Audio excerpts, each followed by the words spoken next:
Dalam sejarah tradisi liturgi, kita dapat melihat ada 3 unsur penting yang patut kita perhatikan supaya perayaan liturgi yang kita rayakan sungguh-sungguh bermakna dalam kehidupan beriman kita, yaitu validitas, liturgitas, dan fruktosa.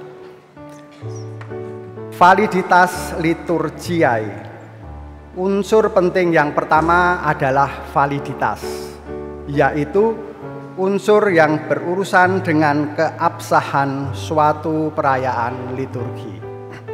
Sah atau tidaknya suatu perayaan dapat ditentukan dari pelayan atau pemimpin yang sah dalam perayaan tersebut dan susunan ritus yang sah dari perayaan liturgi itu sendiri, yaitu ritus Katolik Roma dengan materia dan forma sakramenti yang tidak diubah-ubah menurut ketentuan hukum yang ada. Perayaan liturgi hanya sah apabila dipimpin oleh petugas yang valid, yaitu imam yang ditahbiskan secara sah dan mendapat fakultas dari uskup diosesan tertentu dan tidak sedang mengalami halangan apapun dalam melakukan tugas dan jabatannya sebagai imam. Perayaan Ekaristi tidak akan valid atau tidak sah bila dirayakan tanpa roti dan anggur atau menggunakan materi pengganti yang lain. Sesuai tradisi perayaan Paskah Yahudi, bahan yang dipakai dalam perayaan Ekaristi adalah roti tidak beragi yang terbuat dari gandum murni dan baru sehingga dapat dihindari pembusukan atau basi. Anggur yang dipergunakan dalam perayaan Ekaristi itu harus alamiah, berasal dari buah anggur murni, tidak masam dan tidak tercampur dengan bahan lain. Liturgitas liturgiae atau liturgi yang layak atau liturgi yang sesuai ketentuan. Unsur penting yang kedua adalah liturgitas, yaitu unsur yang berurusan dengan kelayakan suatu perayaan liturgi. Licit atau tidaknya suatu perayaan dapat ditentukan dari kekudusan pelayan atau pemimpin perayaan tersebut dan kepantasan umat yang mengikuti serta ritus yang halal yang terjadi di dalamnya.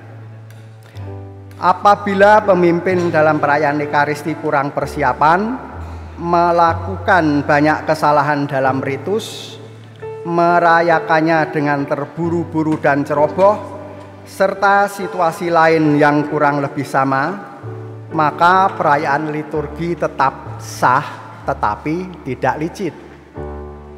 Di sisi lain, apabila umat datang terlambat, tidak fokus karena terganggu dengan pikiran di tempat lain, ngobrol pada saat perayaan Ekaristi, pulang sebelum mendapatkan berkat dari imam, dan beberapa contoh yang terjadi, maka perayaan Ekaristi tetap sah tetapi tidak licit.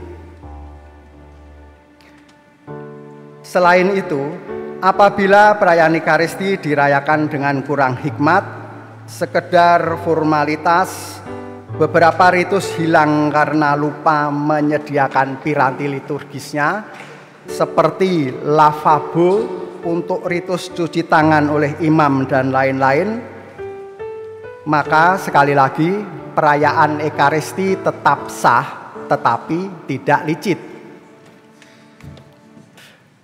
Liturgia fruktosa. Unsur penting yang ketiga adalah fruktosa, yaitu unsur yang berurusan dengan berbuah atau tidaknya suatu perayaan liturgi. Liturgi yang berbuah terjadi karena kita melambungkan kidung kemuliaan kepada Tuhan, sehingga kita berharap akan ikut serta dalam persekutuan dengan bala tentara surgawi agar pantas bersatu dengannya. Liturgi yang berbuah terjadi apabila umat beriman sungguh-sungguh merasakan pengalaman bersama dengan Allah dalam liturgi dan menjadikan liturgi sebagai pendorong agar mereka sehati sejiwa dalam kasih dan melaksanakan apa yang mereka peroleh dalam iman dalam hidup sehari-hari.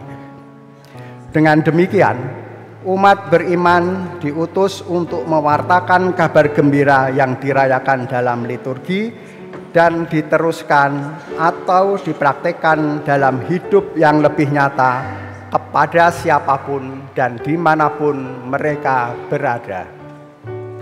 Sebagai penutup, perayaan liturgi adalah cara istimewa Kristus menguduskan kita semua.